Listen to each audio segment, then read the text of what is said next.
रखा गया है?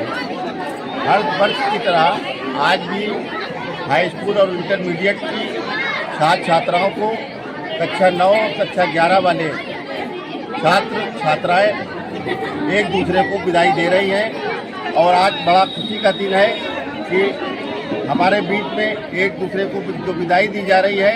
मैं ऊपर वाले से प्रार्थना करता हूं कि आने वाले दिनों में जो परीक्षा फल आए तो अच्छे नंबरों से पास होकर ये अपना नाम और अपने परिवार का नाम और इस विद्यालय का नाम रोशन करें।